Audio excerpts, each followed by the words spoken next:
नमस्कार शेतकरी बंधूंनो. Agricultural development trust संचलित कृषी विज्ञान केंद्र बारामती कृषी कॅप आयोजित परिसंवादामध्ये मी तेजस्विनी उपाध्ये सर्व शेतकरी बांधवांचं स्वागत करते. मान्सूनचे आगमन राज्यात झालेले आहे. आतापर्यंत महाराष्ट्रामध्ये पूर्व विदर्भ वगळता बऱ्याच भागात मान्सूनचा पेरणीयोग्य पाऊस झाला आहे. त्यामुळे शेतकरी वर्ग सध्या आनंदात असून खरीप हंगामाच्या कामाला सुरुवात केली आहे. परंतु शेतीमध्ये बियाणे, खते किंवा कीटकनाशके आदी निविष्ठांचा वापर अत्यंत महत्त्वाचा ठरतो. बऱ्याच वेळा निविष्ठा खरेदी करताना फसवणूक होण्याची शक्यता असते. त्यामुळे या कृषी निविष्ठांची खरेदी करताना अत्यंत दक्ष राहणे आवश्यक आहे. योग्य माहिती घेऊनच खरेदी केल्यास होणारी फसवणूक टाळता येईल. याच अनुषंगाने आज आपण आजच्या परिसंवादादरम्यान कृषी निविष्ठा खरेदी करताना घ्यावयाची काळजी याबद्दल सविस्तर माहिती घेणार आहोत. परिसंवादाचे मार्गदर्शन करण्यासाठी आपल्या सोबत आहेत श्री संतोष करंजे सर, विषय विशेष तज्ञ, कृषी विस्तार, कृषी विज्ञान केंद्र बारामती. तर मी सरांना विनंती करते की आजच्या परिसंवादाला सुरुवात करावी. तसेच शेतकरी बांधवांचे काही प्रश्न असतील तर त्यांनी कमेंटद्वारे सादर करावे. धन्यवाद मॅडम. मी संतोष गोडसे. आज मी फेसबुक लाईव्ह वरती कृषी निविष्ठा खरेदी करत असताना घ्यावयाची काळजी याबाबत मी आपणाशी मार्गदर्शन करणार आहे.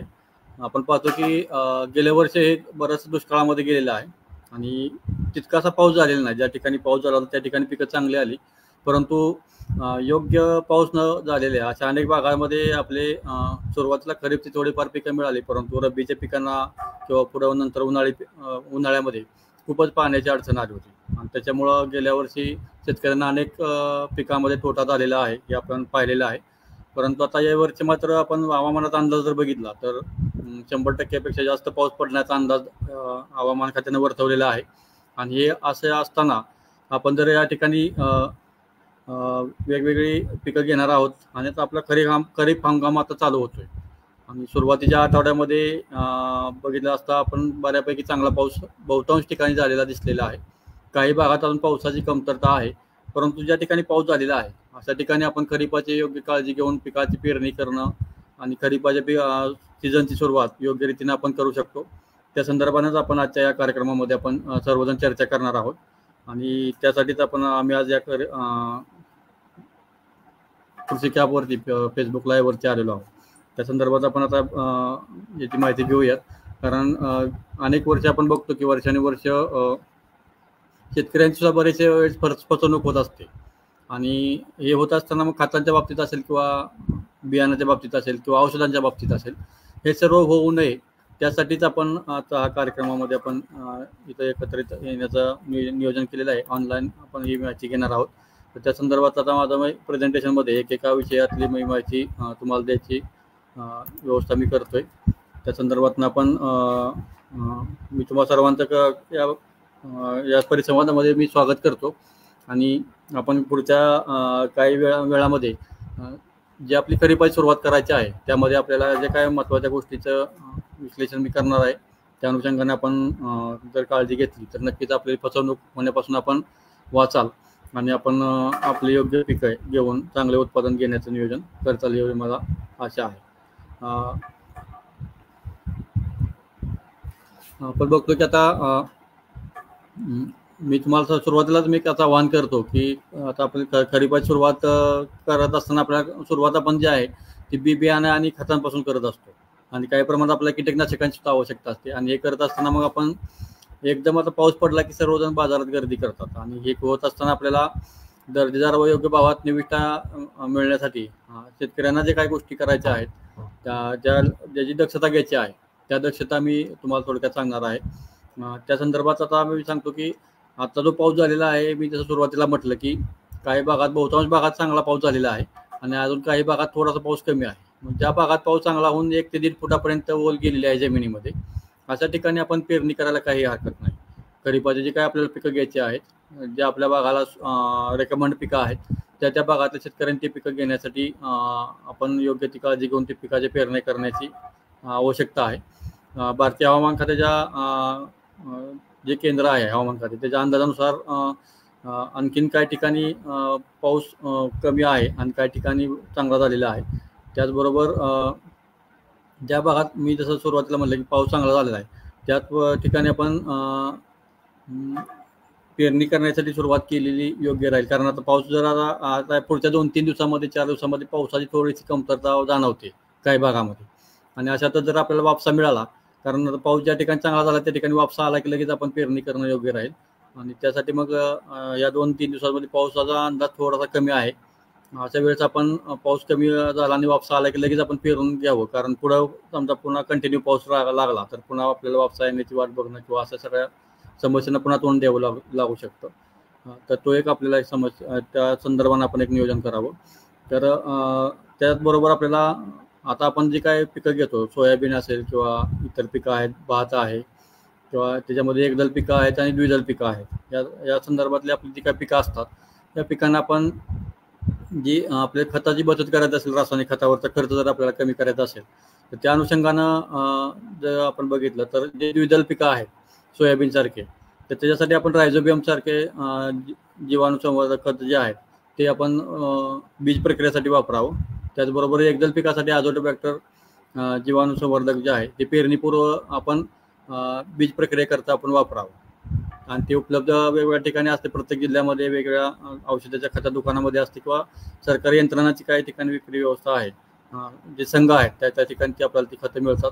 कृषी विज्ञान केंद्र आहेत, त्या कृषी विज्ञान केंद्रामध्ये सुद्धा हे उपलब्ध असतात. त्या ठिकाणी आपण ती खतं खरेदी करून ठेवावीत आणि त्या बीज प्रक्रियेसाठी आपण त्या नियोजन करावं. त्याचबरोबर खरीप हंगामासाठी पिकाची निवड करताना पिकाचे वाण निवडणे किंवा ते खरेदी करून बियाणं आपल्या ताब्यात ठेवणं ही गरजेचं आहे, की जेणेकरून पुन्हा एकदम झुंबड दुकानात उठले की आपण काय होतं, मग ते आपल्याला जे बियाणं पाहिजे ते मिळत नाही आणि मग अशा वेळेस मग आपण पुन्हा आपण जे दुकानदार देईल तेच घेत असतो किंवा मग ते चांगलं आहे का नाही किंवा ती वाहन आपल्याला जो पाहिजे तो मिळतो का नाही, असे समस्या आपल्याला येऊ शकतात. त्यासाठी आपण हे सर्व नियोजन करावे. त्याचबरोबर कुळवण्या अगोदर आता आपल्याला कंपोस्ट खत आणि शेणखत वगैरे जे आहे हे शिफारस मात्र असतात ते आपल्याला पिकांना घालून घेणं गरजेचं आहे. आणि ते घालून कुळवणी करून नंतर पेरणी करण्यासाठी आपलं जमीन तयार ठेवण्याची आवश्यकता आहे. त्याचबरोबर आपण बघतो की आत्ता अडसाले ऊस लागण लोक करत असतात. त्याची आपल्याला रान बांधणी असेल किंवा ऊसाची जात निवडणे, बेणे उपलब्ध करणे किंवा रोपं असतील त्याच्या संदर्भानं उपलब्ध करणे किंवा सेंद्रिय रासायनिक खताची आपली उपलब्धता करून ठेवणं किंवा खरेदी करून ठेवणं, या सर्व गोष्टी आपण अगोदरच करून ठेवल्यात तर आपल्याला पुढं पेरणी करताना त्या कमतरता जाणवणार नाही किंवा आपली फसवणूक होत नाही. अशा वेळेस आपण त्या सर्व नियोजन करावे. त्याचबरोबर आपण बघतो की आता गुणवत्ता व दर्जाची हमी देणाऱ्या आता ही खरेदी करायची आपल्याला सर्व, तर ती गुणवत्ता व दर्जाची हमी देणाऱ्या अधिकृत विक्रेत्याकडूनच ही सर्व निविष्ठ खरेदी करावीत आपण. कारण ज्याच्याकडे आपल्याला गुणवत्तेची हमी नाही अशा ठिकाणी आपण गेलो, आपल्याला मिळते स्वस्तात म्हणून आपण जर घेतलं तर ते आपल्याला योग्य होणार नाही. कारण पुढे आपल्याला त्यातून योग्य तो पिकाचं उत्पादन मिळणार नाही किंवा आपल्याला फसवणूक होईल. त्याचबरोबर बनावट भेसळयुक्त बियाणे, खते, कीटकनाशके खरेदी टाळण्यासाठी आपल्याला मी जसं म्हटलं की खरेदी केली त्याच वेळेस आपण लगेच पावती घ्यायची. बरं, बहुतांश लोक काय करतात, खरेदी करून तसेच आपले बियाणं खतं वगैरे घेऊन जातात, परंतु पावती नसल्यामुळं आपल्याला त्या ठिकाणी जर आपली काय फसवणूक झाली पुढं आपल्या ज्यावेळेस उगवणीच्या वेळेस किंवा पुन्हा नंतर पिकाच्या उत्पादनाच्या वेळेस, तर आपल्याला तिथं काही त्याच्यावरती काही पर्याय देता येत नाही किंवा त्याच्या संदर्भात तक्रार देता येत नाही. म्हणूनसाठी आपल्याला पावती ही महत्त्वाची आहे. जे आपण काय निविष्ठा खरेदी करताल खतांच्या आणि बियाणांच्या, त्याची लगेच पावती घ्या किंवा औषधं पण आपण घेतो त्याची पावती असणं आवश्यक आहे. त्याचबरोबर हे खरेदी करत असताना त्याची अंतिम मुदत आपण त्याच्यावरती पाहिली पाहिजे. जे पाकिटं आहेत त्याच्यावरची काय अंतिम मुदत आहे त्याची तारीखाची खात्री जमा करून घ्या की ते आपल्याला आणखी ते 1-2 महिन्यात आपल्याला त्याचा काय तारीख संपणार नाही किंवा आपण तारीख संपल्यानंतर खरेदी करत नाही ना, याचं सर्व खातर जमा करणं त्याची गरज आहे. त्याचबरोबर आपण बघतो की या प्रत्येक या खरीपामध्ये बऱ्यापैकी सोयाबीनची पिकाची लागवड जास्त मोठ्या प्रमाणात असते आणि मग अशा वेळेस मग काय होतं, त्याचं दर्शक बियाणं विक्रीला उपलब्ध आहे का किंवा त्या संदर्भातली करते वेळेस आपल्याला जसं आपण मगाशी म्हणलं की अधिकृत विक्रेत्याकडूनच आपण ते खरेदी करावं की जेणेकरून आपली त्याच्यातून फसवणूक होणार नाही आणि चांगले प्रतीचं बियाणं आपल्या ताब्यात मिळू शकतं. त्याचबरोबर शेतकऱ्यांनी सोयाबीन पेरणी करताना तर आम्ही सुद्धा त्या कृषी विज्ञान केंद्रामार्फत अनेक सोयाबीन पेरणीला सुरुवात झालेली आहे आणि लोक बऱ्याचशे ते करत असतात. त्याच्या वेळेस आपण मग स्वतःचे घरचं बियाणं जर असेल किंवा आपण विकत आणलेलं असेल तर त्याची आपण घरचे घरी उगवण क्षमता तपासणे गरजेचं आहे. कारण पेरणी केल्यानंतर जर त्याची उगवण क्षमता कमी आहे किंवा आपलं आलं तर आपलं तो नुकसान होतं. त्यासाठी आपण जर घरची घरी आपण ती पेरणी ची उगवण क्षमता जर बघितली तर आपल्याला 100 बिया आपण जर गुणपटावरती ठेवल्या आणि त्या 4-5 दिवस त्याला पाणी घातलं तर त्यातून किती उगवतात बघून त्यानुसार तेवढी टक्केवारी आपली बियाणाची आहे, उगवण क्षमता तेवढी आहे असं आपल्याला होतं. पुढचं आपल्याला उगवण क्षमता जर चांगली असेल तर आपण ते पेरू शकतो किंवा थोडीफार कमी असेल तर थोडंसं आपलं बियाणं वाढवून आपण ते पेरणी करू शकतो किंवा लागवड करताना आपण त्याचा थोडंसं टोकन करायचं असेल तर ते थोडंसं बियाणं वाढवून आपण ते केलं तर आपलं त्याचं नुकसान टाळतं. यासाठी आपण ते नियोजन करावं. त्याचबरोबर गाव पातळीवरती अनधिकृत विक्रेत्याकडून कोणत्याही कृषी निविष्ठा खरेदी करू नका हे आम्ही वारंवार सांगतो. कारण बऱ्याच ठिकाणी काय होतं, प्रलोभन दाखवतात. एखादं आपल्याला चांगलं बियाणं आपल्याला पाहिजे असेल तर त्यासाठी काहीतरी वेगळंच प्रलोभन दाखवतात. हे घ्यायचं असेल तर हे आणखी दुसरं पण घ्या काहीतरी, असं एक दुकानदार असेल किंवा जे विक्रेते आहेत ते आपल्याला प्रलोभन दाखवतात. पण त्याद्वारे मग काय होतं, शेतकऱ्याची फसवणूक होण्याची दाट शक्यता असते. अशामुळेच आपण मग काय करतो, आपल्याला ते काय असं काय प्रलोभन दाखवून किंवा आपल्याला त्याचे काय अडचणी आणत असले दुकानदार खरेदी करताना तर आपण ती तात्काळ कृषी अधिकाऱ्यांना, आपल्या भागातले काही कृषी अधिकारी आहेत, पंचायत समितीत असतील किंवा कृषी विभागातले, त्यांच्या निदर्शनास जर आपण ते आणून दिलं तर ते नक्की त्याच्यावरती कारवाई करतात. त्याचबरोबर आता काय होतं, बऱ्याचदा आपण जे काही बियाणं खरेदी केलेलं असतं, अनेक आहेत सोयाबीन, तूर, मूग, उडीद, जी काय असली आपण खरीपातली पिकं आहे त्या बियाणाचं खरेदी केल्यानंतर त्याचं जे वेष्टन आहे, त्याचबरोबर पिशवी, ते टॅग आहेत किंवा खरेदीची पावती आहे, ते सगळं कापणी होईपर्यंत आपल्याला जपून ठेवायला पाहिजे. कारण आपण पेरलं केलं की टाकून दिलं असं त्याचा उपयोग होणार नाही. जसं मी बघायचं म्हटलं की आपली फसवणूक झाली असेल तर आपल्याला कुठं तर तक्रार करायची असेल तर ते कृषी विभागाकडे किंवा पंचायत समितीत आपल्याला त्याची तक्रार द्यावी लागते. मग अशा वेळेस आपल्याला ते तक्रार देताना ते अधिकारी काय विचारतात, तुमची पावती दाखवा, तुमचं ते वेस्टर्नचे पिशवी दाखवा, त्याचा टॅग दाखवा वगैरे, हे सगळ्या महत्त्वाच्या गोष्टी विचारतात ते. आणि मग अशा वेळेस आपण ते आपल्याकडे जर नसेल तर आपल्याला त्याची तक्रार करता येत नाही किंवा मग आपल्याला त्याची भरपाई मिळणार नाही. मग ती तक्रार होऊ शकत नसल्यामुळे तर असं आम्ही गेल्या वर्षी सुद्धा अनेक ठिकाणी जे काय पंचनामे करायला गेलो होतो आम्ही आमच्या केंद्रामार्फत आणि कृषी विभागाच्या सहकार्यातून. तर त्यावेळेस आम्हाला तिथल्या काही ज्या शेतकऱ्यांच्या त्याचे हे वेस्टर्न होतं, टॅग होते, पिशव्या होत्या त्या आणि पावती, हे ज्या शेतकऱ्यांच्या होते त्याच्याच ते त्या ठिकाणी आम्हाला पंचनामे करता आले आणि त्यातून त्या शेतकऱ्यांना त्या कंपन्यांकडून जे काय त्यांची नुकसान भरपाई आहे त्यासाठी त्यांना त्या कंपन्याकडून त्यांना ती मिळाली. तर असं आपल्याला होऊ नये त्यासाठी आपण ह्या सर्व गोष्टी काळजीपूर्वक ठेवाव्यात आपली काढणी होईपर्यंत, की जेणेकरून आपल्याला ते काही अडचण येणार नाही. आपल्याला बेसलेची शंका दूर करण्यासाठी बियाण्याचे पाकिट सीलबंद, मोहरबंद असल्याची आपण सुद्धा ती खात्री केली पाहिजे. कारण जरी ती पिशवी असली तरी ती सीलबंद आहे का हे बघणं आपली काळजीचं काम आहे खरेदी करणाऱ्या शेतकऱ्याचं. कारण ती नुसते बॅग दिसते, टॅग दिसते, परंतु ते सीलबंद आहे का नुसता वरतीवर लावला आहे याची पण आपण एक खातरजमा करून घ्या, की जेणेकरून आपल्या त्याचं पुन्हा काय आपल्याला कोण तक्रार करायची असेल तर आपल्याला काय अडचण येणार नाही. बहुतांश वेळेस काय होतं, कमी वजनाच्या निविष्ठा तसेच आपण छापील किमतीपेक्षा जास्त किमतीनं बऱ्याचदा जे विक्रेते आहेत ते विक्री करत असतात. तर ते आपल्याला त्यांना ती करता येत नाही आणि तसं केलं तर आपल्याला त्यांच्यावरती ॲक्शन घेता येऊ शकते. आपण त्याच्या विरोधात तक्रार देऊ शकतो. तर त्यावेळेस आपण तेवढं दक्ष राहा आणि तसं काय झालं तर आपण तालुका कृषी अधिकारी किंवा जवळच्या कृषी अधिकारी किंवा कर्मचारी संपर्क साधून आपण त्याची तक्रार देणे आवश्यक आहे. आता आपण बघतो की बियाणे उगवण्याची खातरजमा करण्यासाठी आपली जसं आहे की पाकिटावरची अंतिम तारीख आपण पाहणं गरजेचं आहे. या असे जे आपल्याला खरेदी करतो आपण त्यावेळेस तर प्रत्येक पिशवीवरती अंतिम तारीख दिलेली असते. अंतिम मुदत ही किती तारखेपर्यंत आहे ह्याच्या आतच आपण ती पेरणी केली पाहिजे. आणि आपण ती आहे का बघितली की आपल्याला येईल की बाबा आपली आणखीन 1-2 महिने याची पुढं तारीख आहे, आपण आज खरेदी करतोय तर आपल्याला त्याची काय अडचण येणार नाही. आणि त्याच्यावरती टॅग दिसतात बघा तुम्ही या बॅगवरती वगैरे त्यावर. आणि या संदर्भातले आपण तेवढी खातरजमा करण्याची जबाबदारी ही शेतकऱ्याची आहे. कारण आपण एवढे तर महागडे बियाणं आपण बहुतांश खरेदी करतो. काही बियाणे असतात ते आपण संशोधन केंद्रातले असतात, काही बियाणं काही खाजगी कंपन्यांचे असतात. अशा वेळेस मग आपण ह्यात दक्ष राहणं गरजेचं आहे आणि आपल्याला त्याच्यावरच्या ज्या काय तारखा आहेत त्याच्यावरती तारखा दिलेल्या आहेत त्या तारखा पाहून आणि त्याच्या किमती आणि त्या किमतीपेक्षा आपण जास्त पैसे द्यायचे नाहीत. जी काय MRP त्याच्यावरती असेल त्या MRPच्या किमतीमध्ये आपण हे बियाणं खरेदी करणं आवश्यक आहे की जेणेकरून आपल्याही तोटा होणार नाही आणि पुढे आपल्याला काय अडचण आली तर आपण त्याच्यावरती मात करू शकतो. त्याचबरोबर पुढे आणखी काय होतं, बहुतांश वेळेस शेतकरी एखाद्या विशिष्ट मानाचा आग्रह धरतात. एखादं पीक करायचं आपल्याला, समजा तुरीचं आहे किंवा सोयाबीनचं असेल किंवा इतर समजा कांदा वगैरे आपण घेत असतो, त्या विशिष्ट मानाचा आग्रह असेल तर आपण घेतलं तर ठीक आहे, परंतु नसेल तर आपण तेच द्या करून आपण जास्त त्या विक्रेत्यावरती दबाव आणण्यासाठी आपण प्रयत्न करतो. तर तसं न करता आपण योग्य ते काळजी घेऊन आपण आपले नियोजन करावं. त्याचबरोबर बहुतांश वेळेस काय होतं, रासायनिक खतांच्या किमतीमध्ये बदल होत असतात सारखे.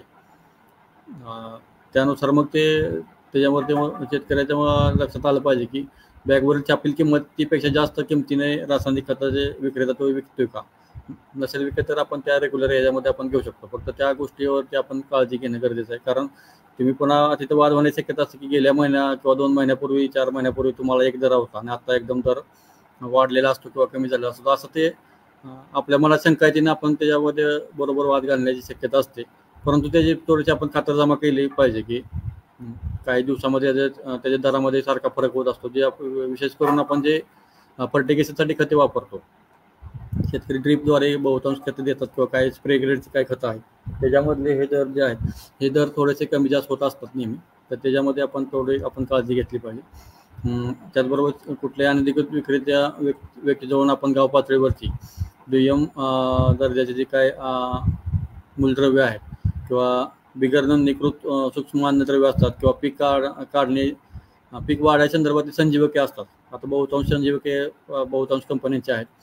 त्याचबरोबर जैविक कीटकनाशके असतात इत्यादी आपण जे आहेत खरेदी करू नयेत, कारण अनधिकृत विक्रेत्याकडे त्याचे काय होतं, भेसळ झालेले आहेत का, चांगले क्वालिटी काय ह्याची आपल्याला काहीही माहिती नसते. त्याच्यामुळे आपण ह्या गोष्टीकडं काळजी घ्यावी की जेणेकरून आपल्याला त्यातून आपला काय तोटा होणार नाही. त्याचबरोबर आता त्या संदर्भातल्या आणखीन काही गोष्टी आहेत की जसं कृषी निविष्ठाबाबत कोणत्याही प्रकारची तक्रार असल्यास बहुतांश वेळेस जवळपास चांगले बियाणं किंवा खतं औषधं असतात, परंतु 5-10% लोकांना जर काही तक्रार असू शकते तर अशा वेळेस आपण ही तक्रार द्यायची कुणाकडं, कारण ही तक्रारीसाठी शासनाने काही अधिकृत लोकांना त्याची स्वीकारण्याची जबाबदारी दिलेली आहे. त्याच्यामध्ये कोण आहेत, तालुका कृषी अधिकारी आहेत, जिल्हा अधीक्षक कृषी अधिकारी आहेत. तालुका कृषी अधिकारी कुठे झाले, जिल्हा पातळीवर तालुका पातळीवर झाले, परंतु त्यांचेच कृषी सहाय्यक असतात गाव पातळीवरती.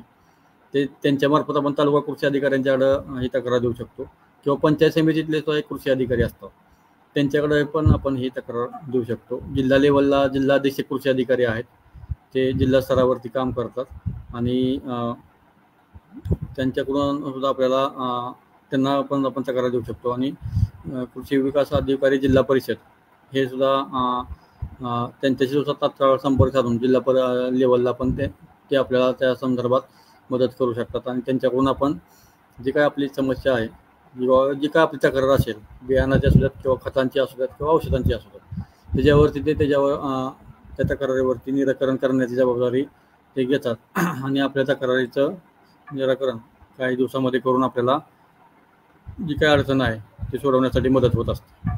याच्यामध्ये आता आपण बघतो की आता बहुतांश लोक आता पाऊस पडायला लागला की आता आम्ही बघतो कृषी विज्ञान केंद्र बारामती नर्सरीमध्ये गेल्या पाऊस पडायला सुरुवात झाल्यापासून या आठवड्यामध्ये खूप गर्दी झालेली आहे.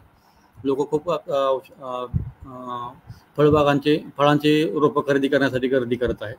तर असेच फळ लागवडीसाठी आपण शासनमान्य व NHB मानांकित नर्सरी आहेत, ज्या शिफारसीत आहेत, अशाकडून शिफारसीत वाहन जे आहेत विद्यापीठाने दिलेले असेच रोपं खरेदी करा आणि त्याचे पक्के बिल घ्या की जेणेकरून त्याच्या रोपामध्ये सुद्धा काही जी अडचणी असतात किंवा त्यातून चुकीचं आपल्याला रोप मिळालं, आपण ज्या विशिष्ट जातीचं मागितलं असेल वाहन आणि तोच आपल्याला पुन्हा नंतर लक्षात आलं 1-2 वर्षानंतर तो वाहन जर दुसऱ्या जातीचा निघाला तर आपल्याला त्याची सुद्धा आपल्याला तक्रार करता येऊ शकते. त्यासाठी आपण जे काय आपण ज्या रोपवाडीकडून हे रोपं खरेदी करचाल त्या ठिकाणचं सुद्धा आपण बिल घेणं गरजेचं आहे.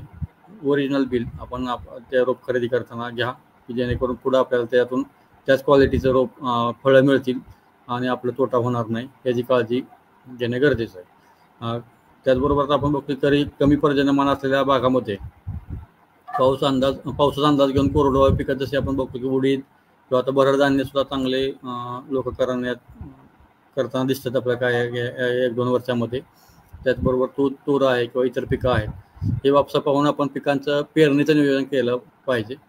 आता जर पाऊस थोडासा बऱ्यापैकी झाला आहे, आता 1-2 दिवसाचा 2-3 दिवस पावसाचा विश्रांती मिळण्याची शक्यता आहे. अशा वेळेस जर आपल्याला वापसा आला तर आपण ही कोरडवाहू पिकं आपण पेरून घेऊ शकता.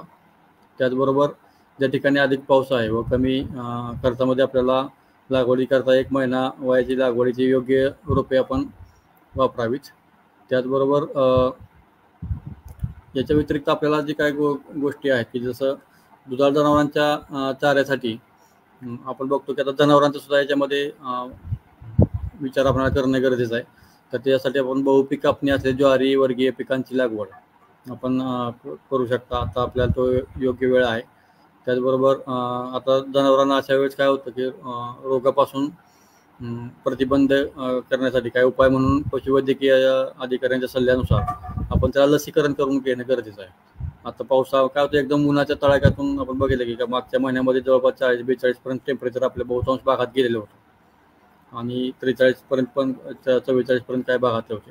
मग अशा वेळेस आपल्याला आणि एकदम आता हा पावसाळा चालू झालेला आहे आणि खरीपच्या सुरुवातीला हा पाऊस चांगला झाला असल्यामुळे एकदम टेम्परेचर डाऊन झालेलं आहे. तर असा वातावरणातल्या बदलामुळे ही काय जनावरांना काय आजार होऊ शकतात, त्यासाठी त्याचं लसीकरण करणे गरजेचं आहे.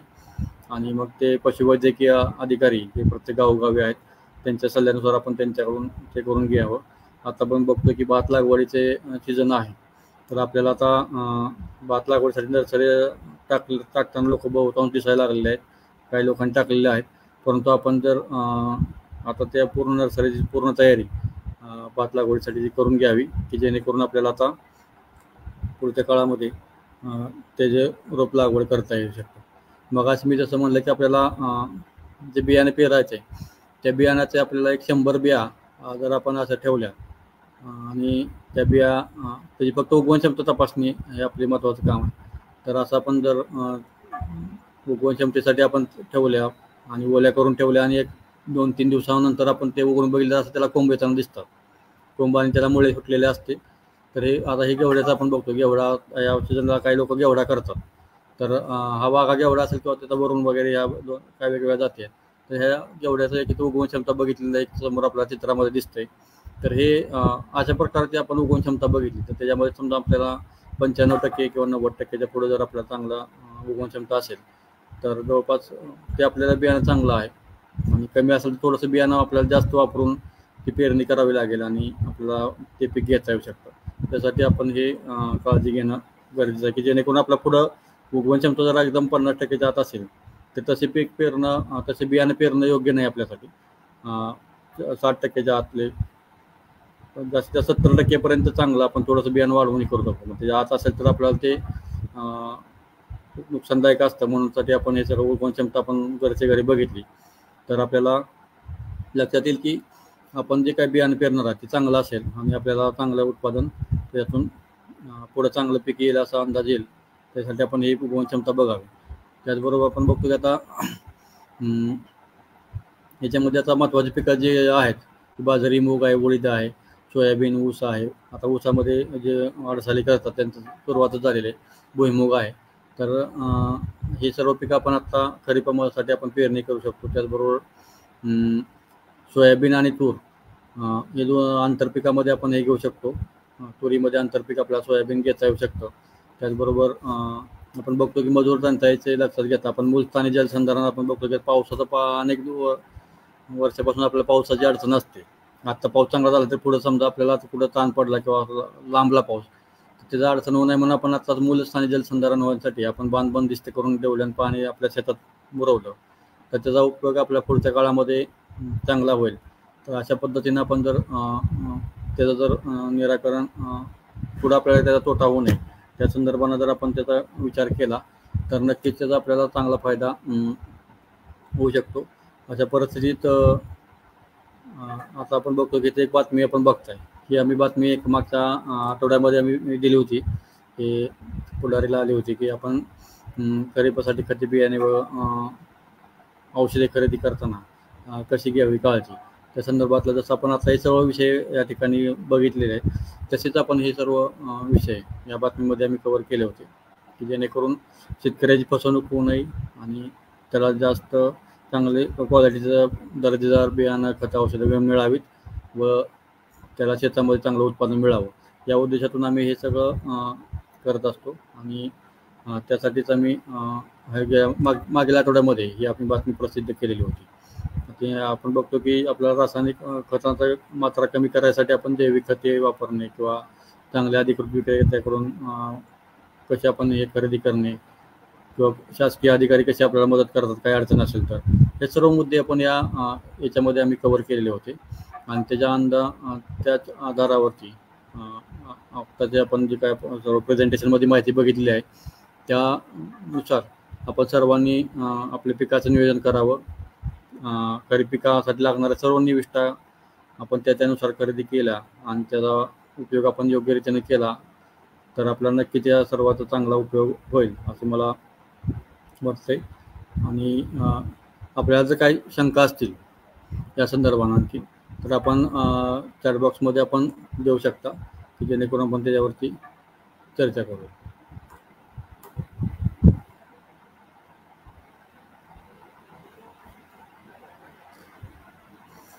एक प्रश्न आलेला आहे, कृषी विभाग कुठलीही दखल घेत नाही, मागील वर्षी खूप वेळा तक्रार केली पण काही फायदा झाला नाही. आता हे तुमची कुठल्या कृषी विभागात झालेल्या तुम्ही तक्रार केली होती किंवा काय तक्रार केली असताना आपण जर तक्रार केली असेल त्याची पोच घ्या तालुका कृषी अधिकाऱ्यांच्याकडं जर तुम्ही तक्रार दिली की त्यावेळेस घ्या आणि मग त्याच्यावरती त्यांना निराकरण करावंच लागतं. तुमच्याकडे मी जसं सांगितलं की तुमच्यावरती ओरिजिनल बिलं आहेत, वेस्टर्न टॅग आहेत वगैरे सगळ्या गोष्टी असेल तर तुम्हाला तिथं तक्रार होतं तर निराकरण करावं लागतं. कारण आम्ही गेल्या वर्षी आमच्या त्या कमिटीमध्ये पंचनामा त्याचा होत असतो. तुमची तक्रार आली की त्या तक्रारीनुसार तुमचं पीक बघण्यासाठी पंचनामा केला जातो किंवा तुमची जी काही तक्रार आहे कुठल्या विषयातली बियाणाची असेल किंवा खतांची आहे किंवा औषधांची त्यानुसार तिथं पंचनामा करायला मग आमचे कृषी विज्ञान केंद्रातले अधिकारी असतात, कृषी विभागातले अधिकारी असतात आणि आणखी इतर डिपार्टमेंटचा एखादा अधिकारी असं सर्व आम्ही त्या ठिकाणी जाऊन त्याचा पंचनामा करतो. मग ते तुमच्या सगळं त्या पावत्या वगैरे सगळ्या बघून त्यात जरा काय तथ्य असेल तर त्याच्यावरती आम्ही बरेच जणांना गेल्या वर्षी त्याचे जे काही नुकसान झालं होतं त्या भरपाई आम्ही देण्यासाठी शिफारस केल्या होत्या, त्यांना ते मिळाल्या होत्या. तर असं तुम्हाला कुठल्या विभागात कशामुळे नाही मिळालं तर हल्लीच्या जगात असं काही होत नाही. तुमची तक्रार फक्त तुमच्याकडे मी जसं सांगितलं की कागदपत्र आपण क्लिअर पाहिजेत तसं असेल तर आपल्याला तुम्हाला ती तक्रार करण्यासाठी ते रोखू शकणार नाहीत. आणि तुम्ही गेल्या वर्षी अनेकदा तुम्ही म्हणता की तक्रारी करून सुद्धा तुम्हाला त्याचा काय फायदा झाला नाही तर तो कसं काय होत नाही कारण तुमच्याकडे ते सगळे कागदपत्र असले तर ते व्हायलाच पाहिजे. पंचायत समिती आहे, तालुका कृषी अधिकारी आहे, या दोन ठिकाणी तुम्ही त्याची पोच घेऊन पुन्हा मग नंतर मग तुम्ही नाही झालं तर माहिती अधिकार तुमच्याकडे आहे. आता आपल्याला एवढे अधिकार आहेत आपण त्याचा वापर करू शकतो ना. पण असं होणार नाही की तुम्ही तक्रार दिली ती काय झालेलं नाही, तसं व्हायलाच पाहिजे. आणखीन कुणाचा आता इथे एक प्रश्न आहे, अमरावती जिल्ह्यातील पीक विमा का नाही. आता अमरावती जिल्ह्यात बहुतेक सर्व ठिकाणी पीक विमाचं झालेलं आहे पण तसं काय अडचण तुम्हाला वाटत असेल तर तुम्ही मी तसं मग काय सांगितलं की तालुका कृषी अधिकारी, पंचायत समितीचे तालुका तिथले कृषी अधिकारी आणि त्या ठिकाणी अडचण असेल तर जिल्हा अधीक्षक कृषी अधिकारी असतात त्या ठिकाणी तुम्ही तक्रारी मग तिथे त्यांना जाऊन विचारू शकता. आणि तुमच्या कसं काय पीक विमा नाही तिथलं त्या काय रिजन वाईज वेगवेगळी पिकं आहेत, प्रत्येक रिजन वाईज वेगवेगळी पिकं असतात आणि त्या रिजन वाईज मग त्या पिकांनुसार ते पीक विमा असतात. मग त्या प्रत्येक जिल्ह्याला किंवा त्या जिल्ह्यातली कुठली पिकं पीक विम्यासाठी निवडली आहेत. समजा तुमचं एक त्याचंच पीक वेगळं आहे असं असेल तर कदाचित तसं होऊ शकतं. परंतु समजा सोयाबीन तुमच्या जिल्ह्यात 70% आहे, 50% लोकांचं सोयाबीन आहे किंवा आणखीन दुसरं पीक खरीपातलं जे असेल ते आहे तर त्या पिकाचा तो विमा ते घेतातच. विम्यामध्ये त्या पिकाचा समावेश असतो परंतु तशी काही अडचण असेल तर तुम्ही तालुका कृषी अधिकारी, पंचायत समिती कृषी अधिकारी किंवा त्या लेवलला नाही झालं तर जिल्हा अधीक्षक कृषी अधिकारी यांच्याकडे तुम्ही ते विचारणा करू शकता. आणि मी जसं म्हटलं तसं ते फक्त तुमच्या एकट्या थोडेफार 2-3% एखादं पीक असेल तर त्याला ती अडचण येऊ शकते. परंतु 50% जास्त लोक शेतकऱ्यांचं जर एखादं पीक आहे असं असेल तर ते तुम्हाला त्यात पीक विम्यामध्ये ते पिकाचा समावेश असतोच.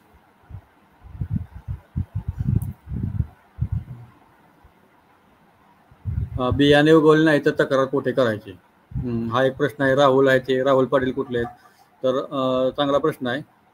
तसं जर तुम्ही जसं सांगितलं तसं तुमच्याकडे ते टॅग वगैरे तुम्ही ठेवा, पावती आहे तुमच्याकडं आणि बियाणं उगवलं नाही तर अशा वेळेस तुमची तक्रार जी आहे ती तालुका ह्या सगळ्या गोष्टी घेऊन तालुका कृषी अधिकारी त्यांच्याकडे तुमची ती तक्रार द्यायची. आणि पंचायत समिती कृषी अधिकारी त्या ठिकाणी असेल तर तुम्हाला ती तक्रार ते नक्कीच ते त्याच्यावरती विचार करतात आणि त्या तक्रारीची तुमच्याकडे पोस्ट ठेवा. म्हणजे जसं मगाशी एखादा प्रश्न विचारला होता की त्यांना एवढे तक्रार करून काय उपयोग झाला नाही तर ते पुन्हा तुम्ही नंतर माहिती अधिकाऱ्याला वगैरे विचारू शकता.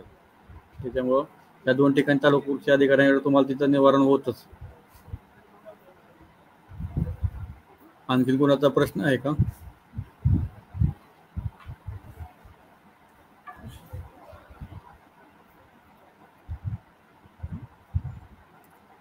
आणखी कोणाचा प्रश्न असेल तर विचारा, आपण निरासन करू.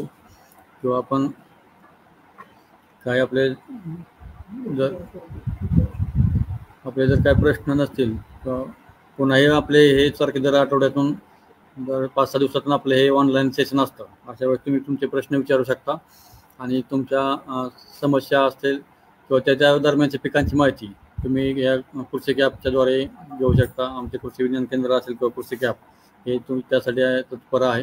आपण सर्वांनी या ठिकाणी सहभागी झालात व आता हा ऑनलाईन सेशन आपण सहभागी झालात त्याबद्दल मी कृषी विज्ञान केंद्र बारामती त्याचबरोबर कृषी कॅप यांच्या टीमच्या मार्फत सर्वांचं आभार मानतो. आणि आजचा हा ऑनलाईन सेशन या ठिकाणी संपला असं मी जाहीर करतो. धन्यवाद.